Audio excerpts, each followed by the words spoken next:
우리 해주몽님께서 박사모가 혹시 단신가를 부르지 않을까 걱정되네요 라고 하셨어요. 고상만의 뉴스소크 사건 오늘 30회 방송입니다. 예, 30회 방송 2016년 11월 21일 예, 30회 방송 2부 지금 예, 힘차게 다시 문을 열었습니다. 신해철님 살아계셨으면 라젠카 세이브어스 개사에서 나오셨을 텐데 예 맞아. 그렇죠. 우리 또 신해철 그분이 있었죠. 예. 이번에 그 전인권 씨가 참 전인권 씨 많은 분들한테 그렇게 이미지가 좋지 않았던 분이었는데 그죠? 이런 그 대마초 사건 뭐 이런 것 때문에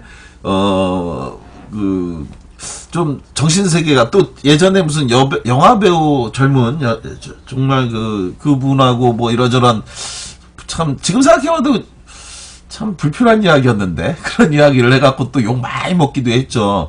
그게 진짜로 연인관계라 할지라도 그냥 묻어두면 되지 왜 그런 얘기를 꺼내냐 뭐 이래가지고 또 논란도 있었고 말도 있었는데 근데 이번에 광화문에 오셔갖고 애국가 부르고 막 이렇게 할 때 예, 숨이 터져 나오는 줄 알았다고 우리 1030님께서 걱정 말아요 그대라고 하는 노래 무연 두 도시 이야기의 배경음악으로도 쓰이면서 그 노래도 예전에는 그냥 참 좋은 노래구나 이렇게 생각했는데 정말 여러 가지를 많이 생각나게 하는 것 같습니다. 이런 분들이 바라는 거는 뭐 그거죠. 우리도 누구처럼 말을 타고 싶다고 하거나 뭐 이런 게 아니고 말 타고 싶어서 하는 게 아니라 좀 상식적인 나라가 됐으면 좋겠다. 그리고 정말 정직한 사람들이 예, 반칙하지 않는 사람들이 정말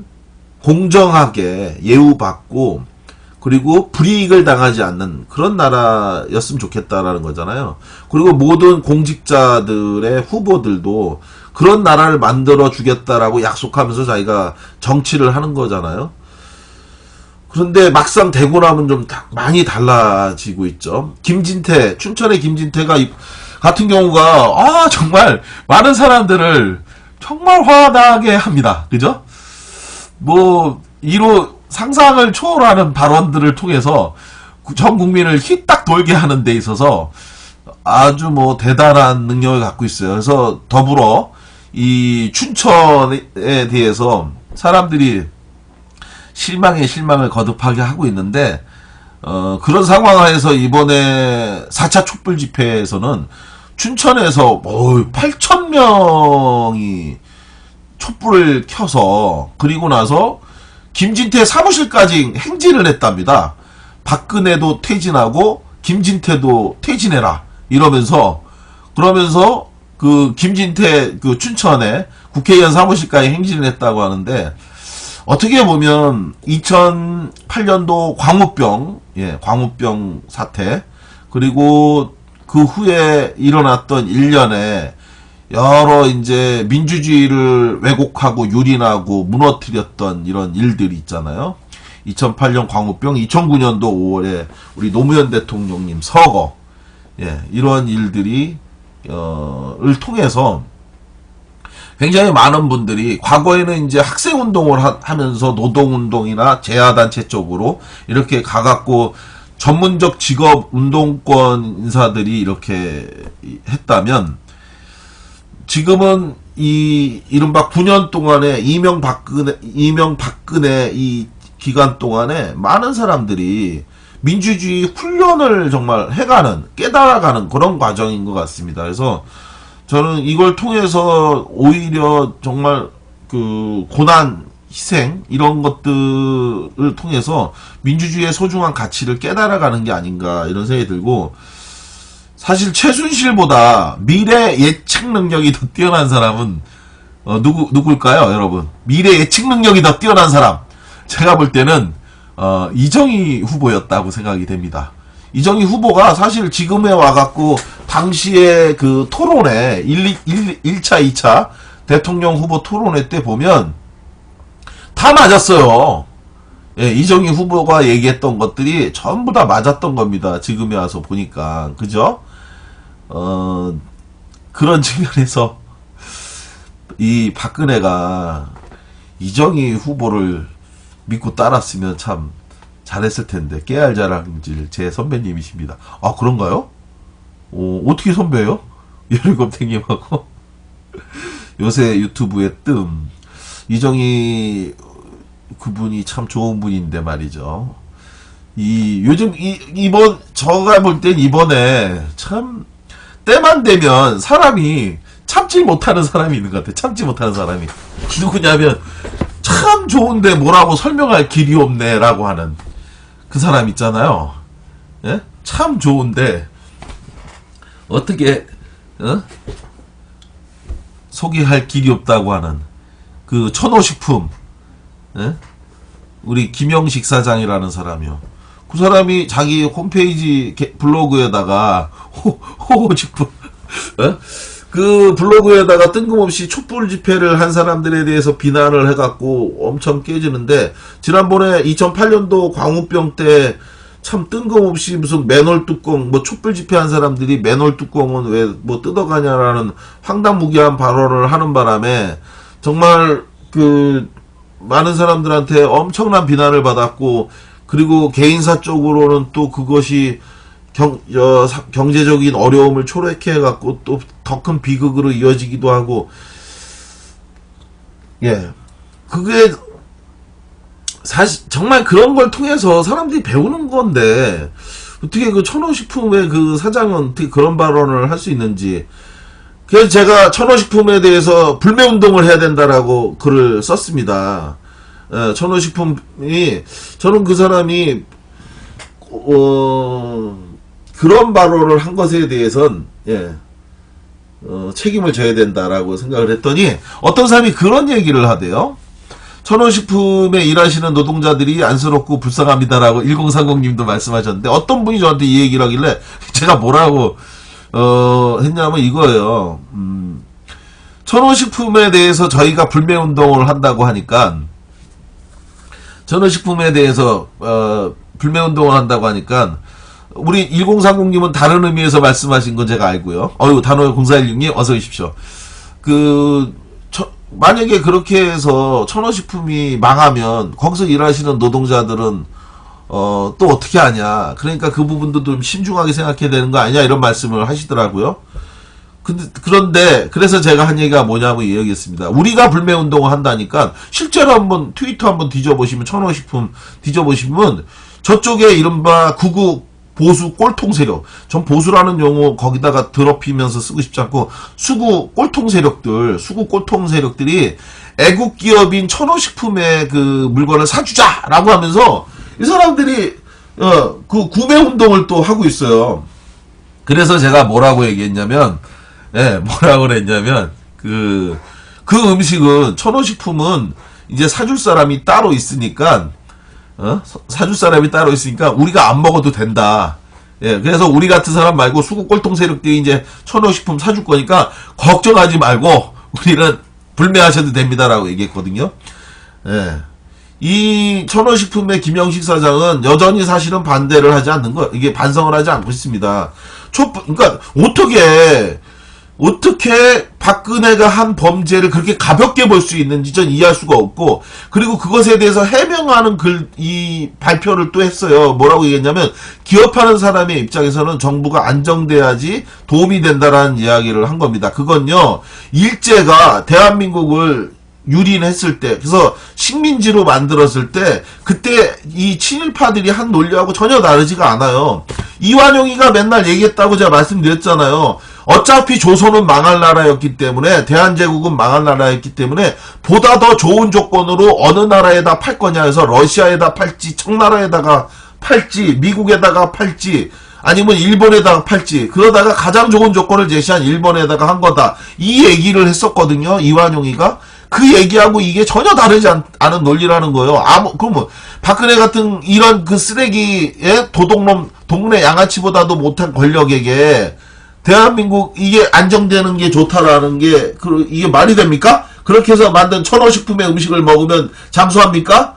천호식품 안 먹어도 박근혜만 퇴진하면 우리 국민 건강하다! 예. 말 같지도 않은 그런 거고요. 이것에 대해서 저는 단호하게 응징이 가야 된다. 그러니까 생각이 틀려서가 아니라요. 옳지 않은 것에 대해서 그걸 용해하고 양해한다면 다음에 뭐 나라 망해도 또 그렇게 하죠, 뭐. 예, 얼마든지. 그 일제시대 때 1941년도 이후에 친일한 사람들에 대해선 용서해줘야 된다라는 주장을 하는 사람도 제가 봤거든요. 왜냐하면 그 사람들이 일제시대 내내 그 항일운동하고 뭐 하다가 그러다가 결국은 나중에 가서 뭐 20년 동안 뭐 30년 동안 뭐 항일하다가 마지막 기간에 뭐 3, 4년 친일 행적한 거 가지고 그걸 가지고 친일 반민족 행위자로 매도하는 건 그것은 너무하는 거다 이런 주장을 하면서 그래서 40년대 이후의 친일 행적에 대해서는 오히려 그것은 면제해줘야 된다 이런 주장을 하는 사람들이 또 있습니다. 영화 암살에서 나오는 염상진인가요? 그 이정재 씨가 했던 역할 그게 바로 이 얘기거든요. 여러분 동의하십니까? 이 염상진이가 내내 의열단원으로 뭘 하다가 그리고 막판에 가서 배신한 거잖아요. 그래 놓고서는 암살해서 나와서 마지막에 총 쏴서 빵빵빵 쏴갖고 쐈을 때 그 전지현이가 이제 쏠 때요. 예. 전지현이가 쏠 때 왜 배신했냐라고 얘기하니까 나라가 일제가 망할지 몰랐다. 뭐 이런 얘기를 했잖아요. 이 실제로 있었던 그 반민특위 때 왜 당신은 마지막 순간에 조국을 배반했냐라고 하니까 일제가 망할 줄 몰랐다. 그럴 줄 알았으면 내가 왜 친일했겠냐 이런 얘기를 했었던 사람이 있었죠. 예, 독립이 될 줄 누가 알았어. 그런 겁니다. 그래서 저는 이 문제와 관련해서 천호식품 사장은 정말 제대로 된 반성을 해야 된다. 영화 암살의 이정재를 용서했나? 관객들은 그가 죽을 때 왠지 모를 카타르시스를 안 느꼈나? 나라를 팔아먹으려는 자는 절대 용서하면 안 되죠. 그러니까요. 예, 프랑스의 드골이 했던 그 정책이 옳은 거죠. 예, 드골이 했던 얘기 아주 가혹하게 예, 그 나치가 4년간 이 프랑스를 점령했을 때 그거와 관련해서 10만 명을 넘게 처벌을 했고 그리고 사형을 15,000명인가를 아마 사형시켰죠. 그리고 그 중에서는 언론인들을 더욱 가혹하게 처벌을 했는데 드골이 했던 이야기는 그거죠. 예, 언론이 나서서 예, 그 나치의 지배 논리를 전파하고 홍보했던 거기 때문에 더 가혹한 처벌을 해야 된다. 이걸 통해서 앞으로 다음에 예, 프랑스가 유사시에 또 외세에 의해서 침략을 받는다 할지라도 또다시 민족을 배반하는 자는 나올 수 없을 것이다. 이렇게 드골은 단언을 했습니다. 단언을 했는데 우리나라에서는 늘 말씀드리잖아요. 예, 우리는 예, 그 조국을 배반하지 않는 사람 이런 지경에서는 안중근이나 백범 김구나 유관순 같은 분들이 또 나오는 게 이상한 일이다. 예, 그렇잖아요. 그분들은 결국은 나라를 회복했지만 그래서 그분들이 이 나라에서 얻은 게 뭐가 있습니까? 안중근 의사는 여전히 그 유해조차도 모셔서 국내로 송환해 오지도 못했는데 그런데 그분이 허묘로 있는 예, 가짜묘로 있는 이 지금 그 효창원은 여전히 국립묘지로 지정도 못 되고 있는 나라. 그리고 백범 김구 선생님과 관련해서는 무장 그 독립론 이거에 대해서 이승만은 외교 독립론이 옳다. 무식하게 총칼 들고 일제랑 맞서 싸워갖고 이길 수 있겠냐. 그러니 그건 틀렸다라고 맨날 비하했죠. 그리고 나서 이후에 지금도 예, 그 정미용 같은 사람들은 김구가 무식한 자다라는 얘기를 공개적으로도 얘기하고 떠들고 이랬던 이런 사람들이 아직도 있는 겁니다. 이런 정말 잘못된 것들이 계속 반복되고 있는데요. 나중에 효창원에 대한 얘기 좀 여쭙겠습니다. 말씀을 제가 드려야죠. 우리 여러급택님은 김구 선생님, 장준 선생님 했고요. 오늘 방송 듣는 분 중에 아직 추천, 업 누르시지 않은 분 있으시면 꼭 좀, 예, 지금 바로 추천 눌러주시면 감사하겠습니다. 오늘 방송 듣는 분에 비해서 추천이 숫자가 너무 적은 것 같아요. 우리 떡집 사장님 어서 오십시오. 피곤 트위스님도 오셨고 오분도님도 오셨어요. 예. 그리고 SJKOP 님 2580님이군요. 늘 행복이님, 평화만이님, 바쁜 벌꿀님도 오늘 들어오셨는데 조용하시네요. 생선총각님도 오셨고 닭발대왕님 오늘 들어오셨는데 조용하세요. 말씀 좀 남겨주시면 제가 읽어드리도록 하겠습니다. 미순041님 말씀 남겨주시고요. 목부인님도 계속 방송 들으시고 너무 감사드리고 우리 팬클럽 회원 1위시죠. 우리 단열0416님 늘 감사드립니다. 고맙습니다. 대한민국 아짜님, 열혈검택님도 늘 하시고요. JP가 정말 JP가 정말 웃긴 이야기를 했어요. 이 박근혜에게 있어서 부모가 있잖아요. 예, 박근혜가 아버지 박정희, 엄마 유경수. 그런데 박정희는 사람들이 아주 나쁜 사람이라고 또는 뭐 민족의 지도자라고 해서 호불호가 갈리는데 딱 한 사람에 대해서는 사실은 평가가 이렇게 좀 중립지역에 넓은 중립지역에 있는 형태죠.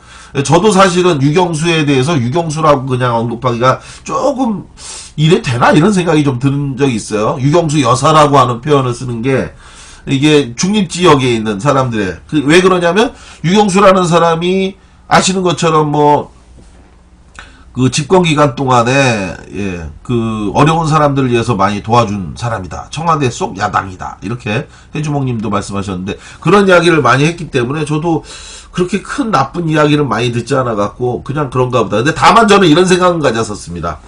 저는 유경수가 기본적으로 좋은 사람이라는 생각을 안 해요. 왜냐? 부창부수라는 말이 있죠. 예.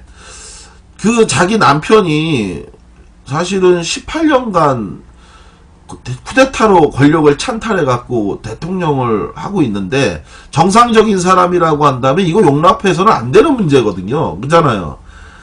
용납해서는 안 되는데 자기 남편을 사실상 오랫동안 권력을 유지할 수 있도록 협조한 아주 그 지능범 개념이라고 저는 사실은 생각을 합니다. 그러니까 삼선 개헌을 해갖고 71년도에 대통령 선거에 또 나갔잖아요.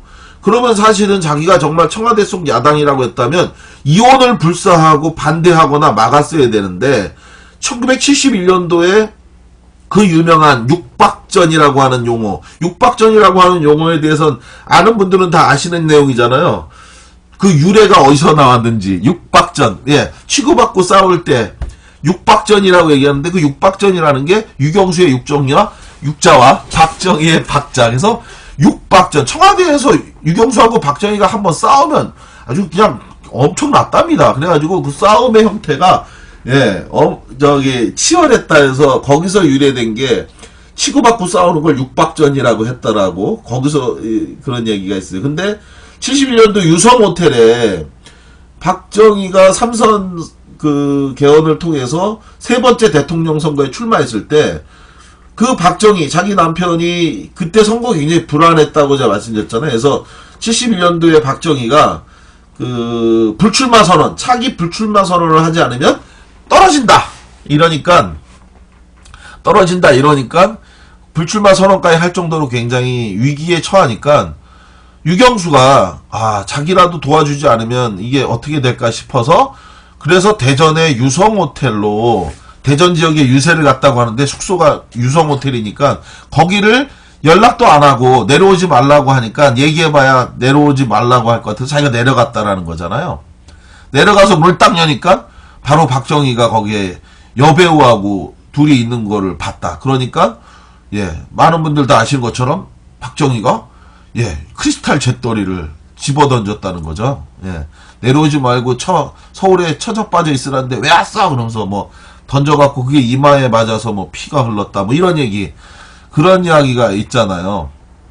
그런 것처럼 저는 그 유경수가 진짜로 청와대 속의 야당이었고, 정말 올바른 사람이었다면 삼성개헌까지 통해서 민주주의를 짓밟은 그런 사람에 대해서 비판하는 게 아니라 그 사람을 도와주기 위해서 거길 내려갔다고 한 측면에서 보면 별로 다르지 않다. 저는 이렇게 생각을 하는데, 바로 그 유경수와 관련해서 새로운 증언을 해줬죠. 바로 JP 김종필이 그런 이야기를 했는데, 이 김종필이 굉장히 박근혜 대통령 고집이 아버지를 닮았냐 엄마 닮았냐 이렇게 얘기했더니, 아버지 닮아서 그런 겁니까 했더니, 오히려 김종필은 뭐라고 얘기했냐면, 박정희는 약한 사람이다, 그렇게 고집이 세지 않다, 오히려 약하기 때문에 의심이 많았던 거다 하면서 의외의 진술을 했어요. 그러니까 그 다음에 한 얘기가, 그렇다면 박근혜 대통령 고집이 어머니 쪽을 닮았다는 말이 되는데요 라고 얘기한 겁니다. 그러니까 여기서 굉장히 놀라운 이야기를 했어요. 예, JP가 뭐라고 했냐면, 예, 이 기사 여러분들 많이 보셨죠? 예, 6XX라고 알아? 라고 답변을 했어요. 6XX라고 알아? 그 유경수 여사의 아버지 육종관 씨가 고향에서 6XX라고 그랬어. 욕심이 많다고. 그뿐이 아니야. 길러준 사람 고맙다고 하나? 동네 사람들이 그래서 붙인 별명이야. 그만하면 알 것 아닌가? 이런 얘기를 했다는 겁니다. 네.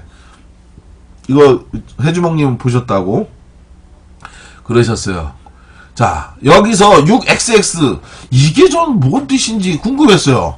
그래서 어떤 사람은 6XX, 그러니까 이게 6실알이라고 하는 사람, 예, 6XX, 그러니까 6XX를 6실알이라고 얘기한 건가? 이렇게 생각한 사람도 있었고, 예, 우리 캡틴님인가요? 예,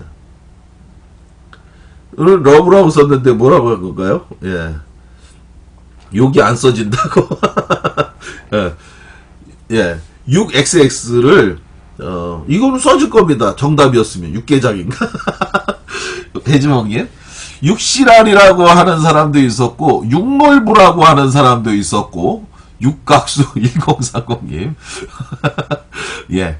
그런데, 그래서 확인을 해봤더니, 이게 중앙일보에 나왔던 기사에 그 정답이 있더라고요. 처음 말한 게 맞을 듯. 아, 뭐라고 말씀하셨는데요? 예. 자, 그럼 맞았으면 한번 확인해 보실까요? 근데 제가 볼 때는 이게 안 써질 것 같진 않은데.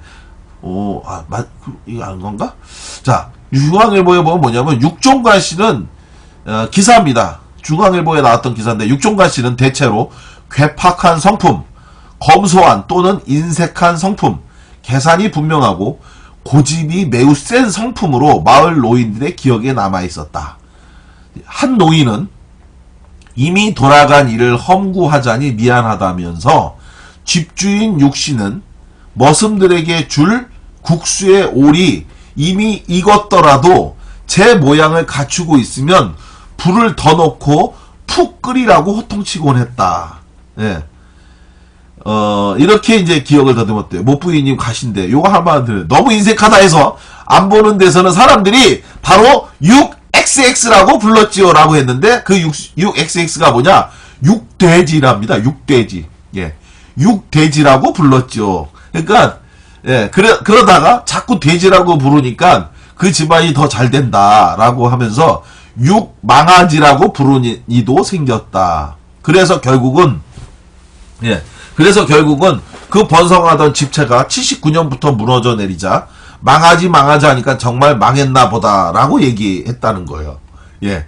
고든비까지 직공공님 하고 있었는데, 정답은 육돼지였습니다. 우리 1030님, 어떻습니까? 맞는 얘기, 뭐예요? 정답을 쓰셨는데, 안 된 건가요? 아닌가요? 맞는 건가요? 고든비까지 육돼지 예상하지 못했다고? 그러니까, 저도 육실알이나, 육놀부, 뭐, 이런 거 아닐까 싶었는데, 정답은 육돼지였답니다. 육돼지. 예. 그 육돼지라고 부를 정도로 욕심이 많았고 했기 때문에, 바로 박근혜 역시. 근데 생각해보면, 장도리 아재님, 양돈 옆에 반발 예상. 그 시절 사람들은 되게 착했네요. 욕인 줄, 육돼지. 예. 육돼지가 욕이죠. 그러니까, 시사저널이 6XX라고, 분명히 육돼지라고 JP는 읽었을 텐데, 6XX라고만 읽었으니까, 예. 하여간 그 정도로 욕심이 많았다는데, 생각해보면, 박근혜가 욕심이 엄청 많잖아요. 자기 동생들한테 돈 한 푼 주지 않고, 자기만 홀랑 다 먹어 치웠고, 그리고 또, 신기수, 예. 경남기업에서 지어준 한옥집이니, 또, 박정희가 기업들한테 걷어서 쓰다가 남은 돈, 그 돈도 결국은 6억 원, 지금 기준으로 보면 그 압구정동의 현대아파트 200채를 살 돈이라고 했는데 그 돈도 다 자기가 혼자 먹어버리고 결국 그걸로 인해서 동생들하고 다 갈라쓴 거잖아요. 자, 그런 상황에서 특히 이 JP가 했던 말 중에서 이 유경수에 대해서 아주 나쁜 사람이다라고 비판하는 대목이 또 하나 있었죠. 바로 자기가 미국 보병학교에 유학을 갔다 왔을 때 자기 딸이 예리라고 하는 사람이 딸이랍니다. 이 딸을 낳았는데, 그쵸? 박상희 씨, 박정희의 형, 그리고 대구, 이른바 폭동, 네. 이때에 숨진 박정희의 형이고 가장 존경하는 사람이었다고 하는데, 그 박상희가요. 그 박상희의 바로 딸하고 결혼한 게 이 김종필이잖아요. 그런데 그 김종필이 미국 보병학교에 유학 갔다가 오는 동안에 자기 먹을 게 없었다는 거잖아요. 집에 먹을 게 없어갖고 그래서 애를 낳고도 힘들었는데 그런 산모한테 유경수가 밥 먹었냐고 물어보지도 않고 그리고 자기네 집에서만 밥을 해먹고 그리고 나서 밥 한 끼 주지, 이 쌀, 도와주지 않은 거를 보고 자기가 너무 화가 나서, 그래서 유경수한테 가서 따졌다는 거잖아요. 돌아와서 따졌다. 당신 딸, 당신네 조카 딸 아니냐. 자기는 밥 먹는 소리 내면서 애 낳고 굶고 있는 산모한테는, 어떻게 도움 한 번 주지 않냐. 그렇게 하면서, 막 항의하고 따졌더니, 그렇게 한 사람이 무슨 불우한 사람 돌본다는 그런 건 대통령 부인이라는 이름에 걸맞게 꾸민 거다. 이러면서 아주 신랄하게 아마 굉장히 비판을 했어요. 그 진실을 깠는데 저는 이거 개인적으로 저도 좀 깜짝 놀랐습니다. 유경수가 이 정도까지 나쁜 사람이었는지 몰랐어요. 그리고 만약에 이걸 우리 같은 사람이 얘기했으면 에이 설마 이상한 사람들이 또 괜히 박정희 일가 욕하려고 괜히 저러는 거지 이런 식으로 하실 수 있는데 다른 사람도 아니고 이거 김종필이 얘기한 거니까 이거 뭐 거짓말이다라고 할 수가 없는 거 아닙니까? 그래가지고 굉장히 깜짝 많은 사람들이 놀랐는데 이게 이제 시사저널을 통해서 보도가 되니까 김종필이 막 반발을 했어요. 엄청나게. 내가 언제 이런 얘기를 했냐. 그러면서 시사저널의 사장이 고향 후배인데 찾아왔길래 내가 그냥 편한 마음으로 이러저러한 말을 한 건데 그런 내용을 가지고 마치 사실인 것처럼 했기 때문에 이거에 대해서 어떻게 하겠다 하면서 반발했던데 근데 시사저널에서는 이거 다 녹음되어 있는 내용이고 사실이다. 조작된 내용 없고 김종필이 한 말 중에서 틀린 얘기가 한마디도 없다 이러면서 반박했습니다. 그래서 다 이제 사실인 것 같은데 그런데 김종필이 저는 이제 유경수가 이렇게 인자함이 없다고 하면서 비판했던 이 김종필의 말도 놀라웠지만 또 한 가지는 김종필의 이 말도 사실 제가 볼 때는 정말 뻔뻔하기가 이를 데 없습니다. 예. 뻔뻔하기가 정말 이를 데 없고요. 그 자식들이 품보면 알죠 라고 하셨고 네. 김종필이 유경수가 자기 부인이 큰아이 낳고 굶고 있을 때 아무것도 도와주지 않으니까 그러니까 그것에 대해서 야박하다고 했는데요. 김종필은 또 어떻게 했느냐. 자, 장준하 선생님과 관련한 이야기로 좀 넘어가서 또 이야기를 한번 들어볼까요? 예, 장준하 선생님 관련해서 또 한번 이야기를 해보면 자, 들어오신 분 중에서 아직 추천 안 눌러주신 분 지금 바로 꼭 추천 눌러주시고 방송 들어주시면 감사하겠습니다. 최태민 애 낳은 게 무슨 대통령 이 말은 JP가 하지 않았대요 라고 했죠. 저는 이 얘기도 또 믿을 수가 없어요. 봐봐요 이게 김종필이 자기가 이 얘기 한 거 다 틀림없거든요. 녹음 다 해놓은 상태였기 때문에. 그런데 이 내용과 관련해갖고 이 내용과 관련해서 문제가 되니까 자기가 하지 않았다고 하면서 발뺌하잖아요. 저는 정치인 얘기가, 믿을 수가 없는 겁니다. 예를 들어서, 그때 당시에, 썬데이 서울인가요? 예. 언론사하고 인터뷰하면서 그런 이야기를 했다고 하던데, 그 내용에서 보면은 누가 했는지 몰라서 뭐 어쩌고저쩌고 하면서 측근히 얘기하고 말을 하잖아요. 제가 볼 때, 캡틴 형님, 오늘 안 계셔갖고서는 추첨하고 이거 꿀깍잼하고 이게 잘 안 됐어요, 오늘. 캡틴 형님 계속 기다리고 있었습니다. 어서 오십시오, 캡틴 형님. 근데, 사실은 그 이야기에 처음 시작한 게 썬데이 서울인가? 그 미국에 기반한 그 언론 매체예요. 거기서 자기네가 처음 그 김종필하고 인터뷰하면서 얘기한 걸로 그렇게 돼 있는데, 제가 볼 때는 그걸 아니라고 본인이 부인한 것 자체가 좀 오히려 저는 이해가 안 갔고, 정치인들은 치고 빠지기를 워낙 잘하니까 진실이 어디인지 잘 모르겠어요. 진실이 어디인지 잘 모르겠는데, 여하간 그 얘기도 김종필이 전혀 안 했는데 뜬금없이 그거를 만들어냈을 것 같지는 않습니다. 제 느낌에는 그렇고, 이번 얘기도 또 자기는 한 적이 없다고 막 그런 주장을 하니까. 여하간 다시 이야기로 돌아가 보면, 장준하 선생님이 1975년도 8월 17일 날 포천 약사봉에서 돌아가셨는데, 이때 사모님이, 장준하 선생님의 사모님이 49살이 되는 해였습니다. 49살이 되는 해였고, 장 선생님이 돌아가신 게 57세, 57살이었고, 그리고 사모님은 그보다 8살이 어린 49살이었네요. 49살이었는데, 이때 당시에 장 선생님이 돌아가시고 나서 남은 가족들 5, 자식만 5이고 사모님 포함하면 6인데, 살아생전에도 장준하 선생님은 집에 돈을 가져다 줄 수 없는 분이었지만, 돌아가시고 난 다음에도 더욱더 힘들고 고통스러웠다는 거죠. 특히나 사모님께서는 어디 가서 일도 할 수가 없었고, 또 자녀들이 취직을 하면 그러면 거기로 기관원들이 계속 찾아가서 채용 경위를 계속 물어보고 체크하고 이랬다는 거예요. 그러니까 정말 누구도 가서 일을 할 수가 없으니 돈을 벌 수가 없잖아요. 그리고 사모님이 누굴 만나러 가면 그걸 다 제가 중정이 기록한 장준하, 제가 쓴 책에 아주 상세하게 중정이 써놓은 기록을 제가 인용해갖고 책으로 썼지만, 이 책에서도 보면은 장준하 선생님의 사모님이 어디를 가서 누굴 만나고 그런 걸 다 일일이 체크하고 하니까 나갈 수가 없어서, 장 선생님은 그 당시에 교회를 다니셨는데, 그 교회에서 누군가가 돌아가셨다라고 하면, 우리 장 선생님이 이런 얘기를 하면 안 되는데 라고 하면서 그 사모님이 하시는 말씀이 그런 이야기를 하셨어요. 자기는 솔직히 너무 기뻤다는 거예요. 남이 초상이 났다는데 기뻤다는 거예요. 왜냐하면 거기에 가서 가족들도 자식들도 돌아가신 자기 부모님이 무서워서 곁에 가지 못했다.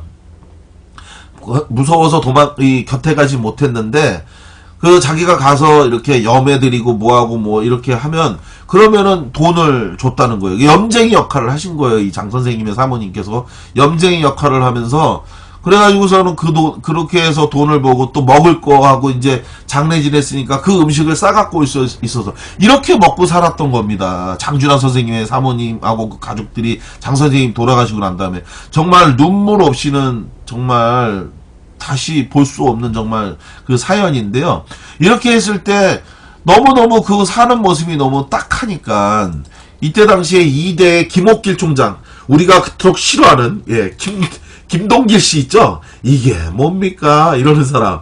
그 사람의 누나가 이 김옥길이라고 하는 2대 총장이었는데, 이분이 보다 너무 딱하니까 장 선생님의 집에 쌀 한 가마니를 일꾼을 시켜갖고 이렇게 해서 담벼락에다가 이렇게 던져놓고 오고 이렇게 했대요. 그런데 이거를 당시에 감시했지 않습니까? 중정이 감시하고 있다가 쌀 놓고 가는 걸 보고 그것을 이제 2대 김옥길 총장이 시킨 것으로 알고 그 사람을 불렀답니다. 김옥길 총장을. 바로 부른 사람이 누구였느냐? 바로 이 김종필이었어요. 김종필이 불러서, 그래서 왜 장준하 씨 집에 쌀 보냈냐라고 하면서 당신 유신에 반대하는 거냐라고 다그쳤다는 거예요.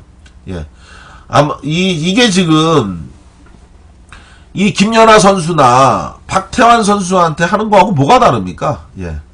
그 조그만 일에 대해서도 조차도 이렇게 사람을 불러서 픽박하고 윽박질렀던 건데, 그런데 이때 당시에 김홍길 총장 유명한 발언이죠. 그 집 식구들이 다 굶어 죽어가고 있는데 그까지 쌀랑가마니 준 게 유신에 반대하는 거냐?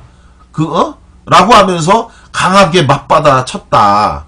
그래서 이 김홍길 총장에게 아름다운 일화로 기억에 남아 있는 거죠. 지금 정말 이런 사람이 무슨 유경수가 자기한테 쌀 안 줬다라고 막 화를 내는데 저는 그거 보면서 또 이 생각이 들은 거예요. 지는 어떻게 했는데 장준하 선생님의 유족에게 자기는 어떻게 했는데 그 자제분들 장호건 선생이나 이런 분들이 장호성 선생 큰아드님 작은아드님들이 어렵게 이 일자리 찾아서 어떻게든지 먹고 살려고 이렇게 갔더니 그거를 갖다가 일도 못하게 방해하고 해갖고서는 사람들을 못살게 그래놓고 하다못해 그거 좀 어떻게 좀 이따 올게요. 잘생긴 고상마녀 화이팅이라고. 아이, 잠깐, 아까부터 잘생겼다고 얘기하셔갖고, 감사합니다. 열심히 예뻐 보이겠습니다. JP는 멍멍, 개새끼군요. 하여간, 정말 나쁜 사람이에요. 예. 자기는 그렇게 한 것이 섭섭하고 남은 굶어 죽어라. 그러니까 이 친일 부역자니, 이 독재 부역자들이니, 다 이런 사람들이 정말 용서받을 수 없는 거죠. 유경수의 야박함을 비판하면서, 정작 자기는 장준하 선생한테 어떻게 했습니까? 그리고 지금 자기가 단 한 번이라도, 사과한 적도 없고, 정말 웃기지도 않는 사람이다. 이런 이야기를 제가 꼭 전하고 싶었고요. 그리고 정말 또 한 가지, 정말 개념 없다고 얘기해야 되나요? 비판을 꼭 하지 않으면 안 되는 이야기가 있죠. 캡틴 니용님, 독도 폭파하려고 한 사람, 김종 PD.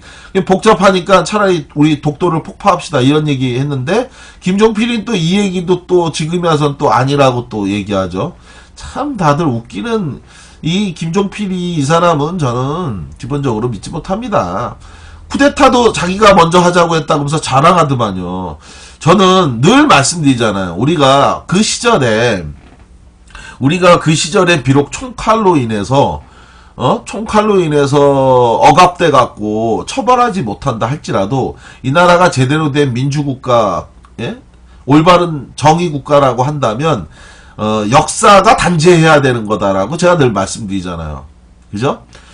근데 김종필은 쿠데타를 통해서 권력을 찬탈했고 중앙정보부를 창설해서 이 나라 민주인사들 그리고 정의를 외쳤던 사람들을 다 잡아가서 온갖 고문이란 고문을 다 해갖고 망신창이로 몸을 이겨놓고 그렇게 해갖고 인혁당 재건이 그 억울한 피해자들을 다 정말 정치적 사형을 시켜서 정말 그 가족들에게 시신조차도 넘겨주지 않은 그런 범죄자가 지금도 여전히 존경받는 사람이라고 하고, 새정치를 얘기하는 안철수는 그런 사람을 자주 찾아가서 무슨 좋은 조언을 듣고 어쩌고저쩌고 하고, 그리고 이 반기문이가 올바른 사람이라고 얘기하면서 반기문을 도와준다고 그러고, 그 반기문이가 그래가지고, 아이고, 정말 이게, 입만 아픕니다. 입만 아파. 정말 나라 꼬라지가 참 어쩌다가 이렇게 올바른 한 백범 김구 선생님 같은 분이 대통령이 됐으면 이 나라가 이 지경이 되지 않았는데 한 번 꼬인 그 실타래가 여태까지 쭉 와서 결국은 진짜 나라를 망쳐먹은 그 정권이 사기 정권에 이어진 거 아니에요? 네? YS가 내일인가요? 내일이 무슨 일주기라고 하던데, 전 솔직히 YS에 대해서 저는 전혀 생각이 다릅니다. 그때도 저는, 사망했을 때도, 저는 사실 그 사람에 대한 추모 분위기가 굉장히 불편했어요, 저는. 예? 불편했어요. 아니, 3당 합당을 통해서 1990년에 민주주의, 국민이 만들어 놓은 여소야대를 한 방에 날려버렸고, 87년 6월항쟁을 통해서 직선제를 쟁취해 오니까, 그러니까 그때 당시에 자기가 자기가 그 대통령이 되지 못한 것에 대해서 어떻게든지 대통령 해보겠다고 국민의 뜻을 버리고 삼당합당했죠. 그리고 나서 그 92년도 대선 때는 민주인사들을 전부 다 좌익 빨갱이로 매도해갖고 권력을 자기가 이른바 먹어버린 거고, 그렇게 먹은 다음에 어떻게 했어요? 무모하니까 가능했던 여러 정책이 있었죠. 하나회라든지 금융실명제 이런 부분도 훌륭하다라고 얘기하는데, 그런데 그 부분도 사실은 무모하니까 사실은 가능했던 거고, 또 정말 절대적인 권력이 가능했으니까 가능했던 건데, 여하간 그것도 저것도 다 좋아요. 나라를 망쳤잖아요. 결국은 OECD 국가 가입을 위해서 물건은 없는데 허황된 숫자 노름을 위해서 달러를 갖다가 세계화라고 얘기해갖고 외국 많이 나가십시오. 나갈 수 있게 저희가 그 환율을 낮춰드리겠습니다. 그래가지고 엄청 낮췄는데, 실제로는 OECD 국가 가입하기 위한 2만 불 조건을 맞추기 위해서 생산성은 없는데 숫자만 내리기 위해서, 그래서 환율을 떨어뜨렸던 거고, 결국 그로 인해서 나라는 쫄딱 가난한 정말 빈 껍데기가 된 거 아니에요. 그걸 가지고 DJ가 나라를 다시 세계 최단기로 복원시켜서 이 IMF를 졸업을 시켰고, 그렇게 하고 난 이후에 노무현 정부 때 가장 지표 좋았다는 거. 그런데 그 후에 이명박이 완전히 사기쳐 갖고서는 정말 BBK로 해갖고, 하여간 다들 아시는 내용이니까 중언부언 해봐야 거기서 거기긴 한데, 생각할수록 한심스럽고, 그러더니 결국은 나라를 이 지경까지 만든 거예요. 다들 알고 있었던 거 아닙니까? 그런데 그냥 무슨 엄마 아버지가 총 맞아 죽었으니 불쌍하니 청와대라도 보내자고 하면서 정말 말 같지도 않은 이야기를 해갖고서는 보내서 정말 나라를 아싸리는 이거 일본 말인가? 하여간 이런 말 같지도 않은 나라를 아주 쫄딱 그냥 말아먹은 이런 건데, 그런데 그 상황에서 더 기가 막힌 일은 바로 이겁니다. 최순실 특검 법안. 이건 정말 기가 막힌 일 아닙니까? 저는 최순실 특검 법안을 이렇게 만든 건 야당도 책임이 정말 크다라고 얘기 안 할 수가 없습니다. 야당도 사실은 글쎄 현실 정치가 타협이라고 하는 부분들도 있고 어쩌저쩌 말을 하지만, 국민 욕심 차원에서 국민 욕심대로만 한번 얘기 안 할 수가 없습니다. 말이 됩니까 정말? 아니, 자기를 수사할 대상을 자기가 선정하는 이런 일이 어떻게 가능할까요? 최순실 특검, 박근혜 최순실 특검 법안에 의하면 특검 자격을 엄청나게 높였죠. 15년 이상 판사 검사 경력을 가진 사람만, 그러면서 현직은 변호사로 있는 사람, 이 사람만 특검으로 할 수 있다. 이거는 이전에 판검사, 변호사 경력 몇 년 이상 이렇게 돼 있었던 거였는데, 이거를 이번에는 판사나 검사로 15년 이상 있었던 사람 중에 변호사, 이렇게 지금 만들어 놓은 거예요. 이거 덕분에 결국은 우리가 민변 소속의 변호사들은 일단 기본적으로 제외가 돼버렸어요. 왜냐면 민변 소속 변호사들은 대부분이 판사나 검사를 하지 않고 바로 변호사가 된 사람들이 태반이고요. 그거는 이제 그 인권 변호사를 하겠다라고 하는 그런 생각을 가진 사람들이 많았기 때문에 그런 거고요. 두 번째는 박정희 전두환 시기에 법조인이 된 사람 중에서는 예를 들어서 그 유명한 인권 변호사인 조용래 변호사 같은 분, 또 노무현 대통령도 마찬가지고, 이재명 성남시장, 그리고 천정배 의원, 그리고 박원순 지금 서울시장, 이런 분들도 대부분이 15년, 대부분이 아니라 15년 이상 되는 사람 아무도 없습니다. 10년 이상 되는 사람도 없었고, 이정희 대표 같은 경우는 그거하고도 또 상관이 전혀 없어요. 당직을 갖고 있었던 사람은 전부 다 안 된다고 했으니까. 그리고 이정희 대표를 민주당이나 국민의당 중에 누가 그걸 추천을 하겠습니까? 그거는 원래부터 그거를 우려할 사람은 없었을 거고, 이정희 대표를 추천을 할 당은 아무도 없고, 그랬으니까. 최동욱은 변호사가 아니셔서라고 했는데, 사실은 또 아니긴 하지만 또 바로 신청하면 또 이례적으로 해줄 수도 있는 거고, 그리고 또 뭐 논란이 있더라고요. 그러니까 현직 변호사여야 하냐, 아니면 변호사 자격이 돼야 되냐, 이런 건 또 뭐 나중에 봐서 볼 수도 있다고 하는데, 근데 더 중요한 건 뭐냐면, 지금 말씀드렸던 것처럼, 특검을 자기가 선정할 수 있도록 했다는 것, 이건 정말 말이 안 되는 겁니다. 예. 민주당에서 한 명을 내고, 국민의당에서 한 명을 냈다. 그러면 그 둘 중에 자기가 누구를 선택하는데, 예를 들어 보세요. 저는 이정희하고 이정희 후보와 최동욱 전 검찰총장을 각각 했다. 그러면 누구로 하든 사실 상관이 없을 것 같아요. 예, 박근혜가 그 중에서 누구를 선택하든 건 상관이 없을 것 같아요. 그리고 제 생각에는 글쎄 아마 이정희 후보를 안 했을 것 같아요. 박근혜는 어떻게든. 예, 우리 여의도 텔레톱이 제가 엊그저께 다시 한번 찾아서 봤거든요. 여의도 텔레톱이. 야, 그거 보니까, 정말, 예, 한번 보십시오. 여의도 텔레톱이 유튜브에서 다 있더라고요. 근데 정말 재밌던데, 그거 보니까, 그죠, 장도리 아재님. 박근혜는, 최동욱보다 이정희 후보가 더 무서울 것 같아. 엄청 무섭죠. 그리고, 예, 상상하니까 웃기죠. 웃음이 나죠. 아마 절대 이정희하고는 못할 겁니다. 이정희는 무섭죠. 그리고 이정희 후보는 아마 이분이 하게 되면 통합진보당의 모든 당원들이 그분이 아마 사실상 전부 다 특검의 특별검사에 아마 보조 도우미? 그 역할을 하죠. 어마어마한 에너지죠. 이분들이, 저도 당연히 그렇게 해야 될 것 같고, 알고 있는 정보가 있다면 조금이라도 다 갖다 주고. 근데, 최동욱도 아주 죽이겠지만, 그치. 1030님, 최동욱으로 반쯤 죽이고, 이정희로 피니쉬. 아주 진짜.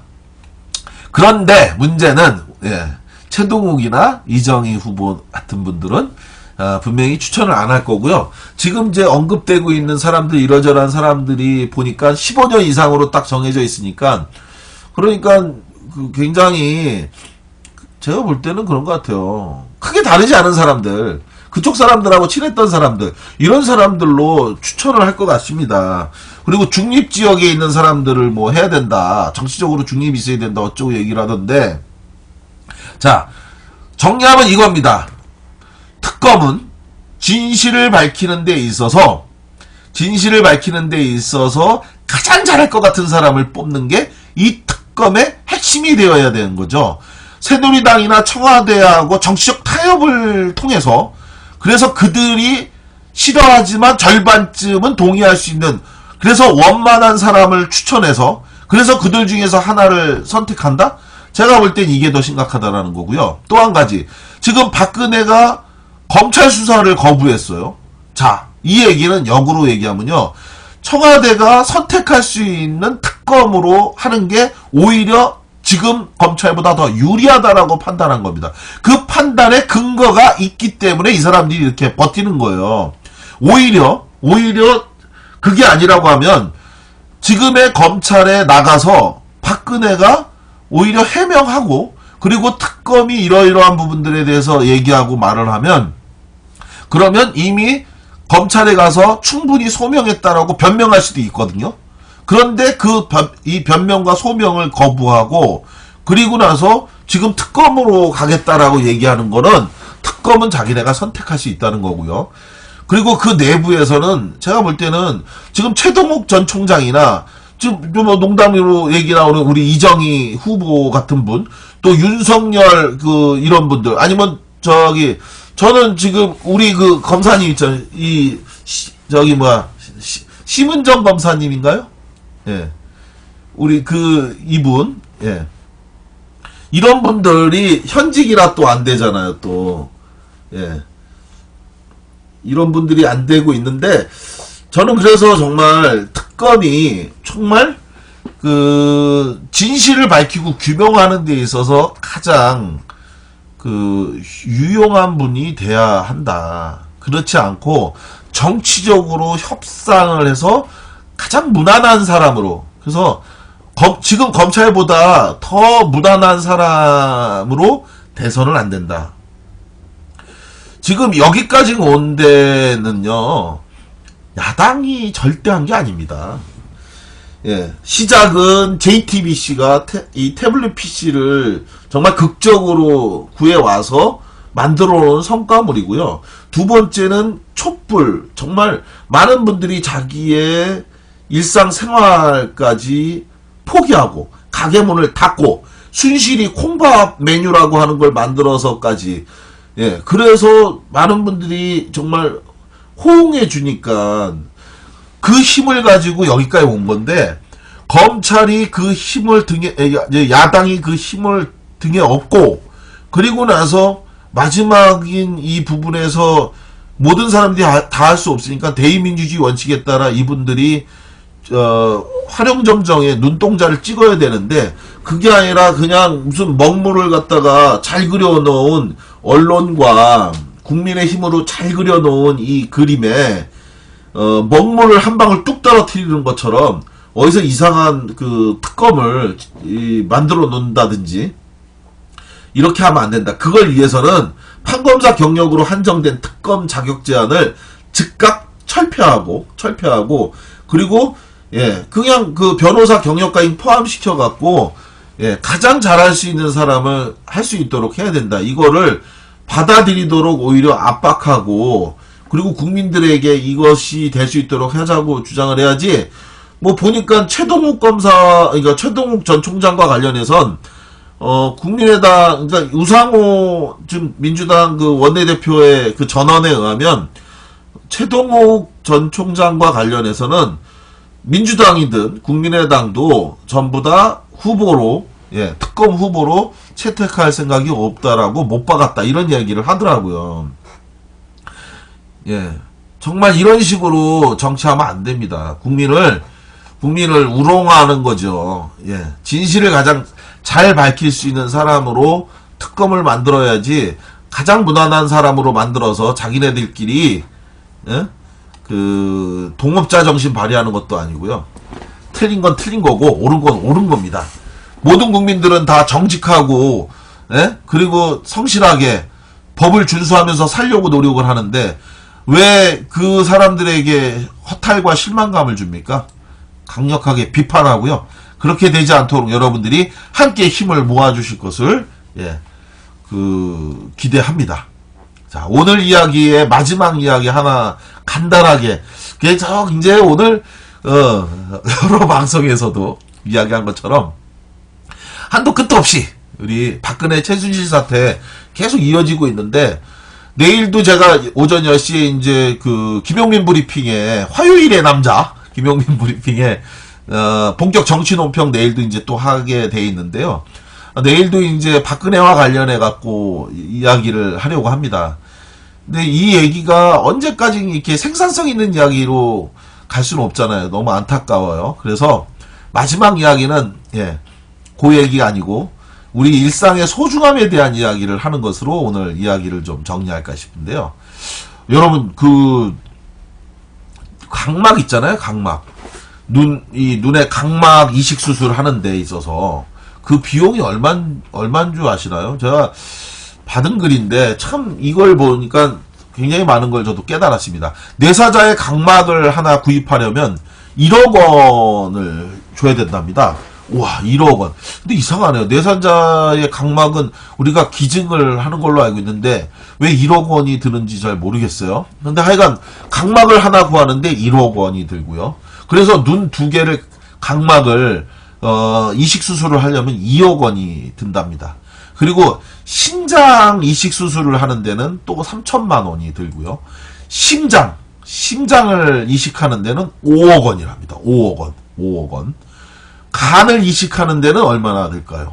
예, 7천만 원 정도가 든대요. 그러니까 야, 이게 엄청나게 많은 비싼 돈이죠. 그리고 예를 들어 팔다리에 대한 의수와 의족을 하는 거는 경우에 따라 다르긴 하지만 뭐 티타늄이나 뭐 이런 거 하는데도 어마어마하게 많은 돈이 드는데, 그래서 예, 그 1303님 수요가 공급을 못 쫓아서 그런 거 아닌가요? 뭐 하여간 비싸죠. 사람의 몸이라고 하는 게 무슨 뭐 사실 이거보다 더 비싼 건데, 근데 우리가 가지고 있는 돈이라고 하는 게 이제 한계가 있어요. 근데, 여하간 이렇게 굉장히 많이 비싸서요.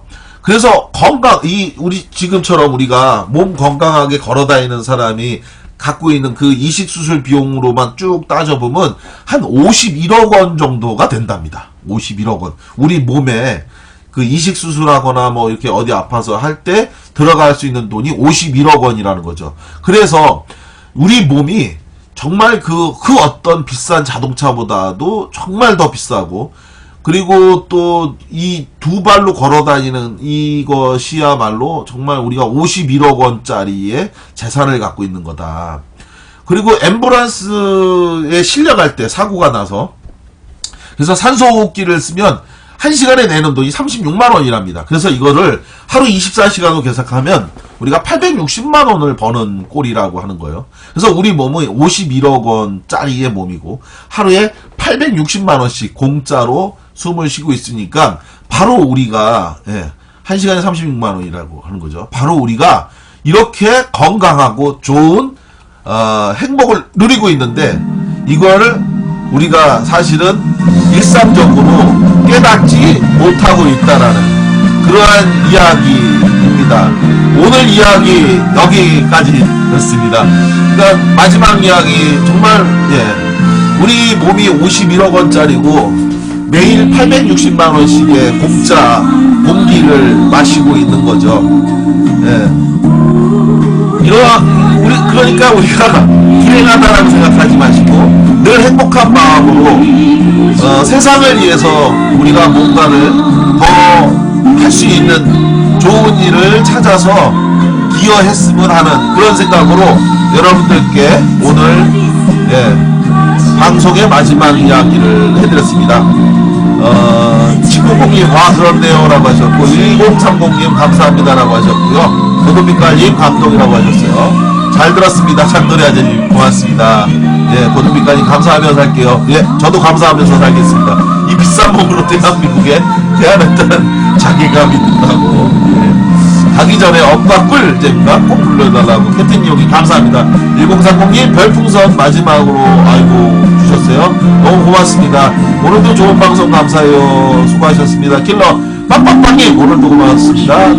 대한민국 아짜님 동감합니다. 감사합니다. 감사합니다. 수고하셨습니다. 감사합니다. 감사해요. 다음주에 봬요. 오삼오레기님 잘 들었다고 고맙습니다. 형님 최고라고. 우리 여러분들님 님도 최고예요. 만만치 않아요. 대한민국 민주주의 만세라고 했습니다. 정말 좋은 나라 대한민국, 우리나라 좋은 나라 대한민국이어야죠. 많은 분들 좀 전에 들어왔는데 아쉽다고요. 다음주에 꼭 챙겨볼게요. 소다마다님 고맙습니다. 다음주에도 꼭 뵙기를 바라고요. 늘 말씀을 드리죠. 정말 우리가 일본에 매달려서 사는 나라가 됐어요. 북한하고 그 나라가 우리 마음에 드는 건 아니지만 북한과 협상을 통해서 자유로운 안전한 대한민국이 됐으면 더 좋겠는데, 북한하고는 그냥 죽기 살기로 매일 싸우기나 하고 그러면서 일본에만 매달리는 이 한심한 지경의 나라가 된 것이 너무 안타깝습니다. 다시 금강산 여행 가고 싶다는 분들 봤습니다. 정말 다시 대한민국에 금강산 갈 수 있는 나라가 됐으면 좋겠고요. 멈춰진 기계공단, 개성공단이 돌아가는 평화로운 대한민국을 기원합니다. 그런 대한민국이 되는 날까지 우리 대한민국의 정이 멈출 수 없고요. 우리가 함께 가도록 하겠습니다. 삐약투님 고맙습니다. 오늘 방송 끝까지 해주셔서 하고, 플립사랑님, 임파서블 육군님, 얼라리언님, 1030님, 돌베개님, 낙동강 강바람님, 사랑하기 더블님, 청사당님인가요? 중조부도부님, 오사호레기님, 칼린츠 부인님, 그리고 새우깡사구님, 붕어낚시님, 떡집사장님, 오분도님, 에피사, 에세마피아님, 밤대리님, 임나트님, 청한 선생님, 58 붉은 노을님, 아예 휘님, 바쁜벌꿀님, 배틀장님, 빨강님, 풍문지님, 너무 감사드립니다. 고맙습니다. 오늘, 다음에 또 뵙도록 하겠습니다.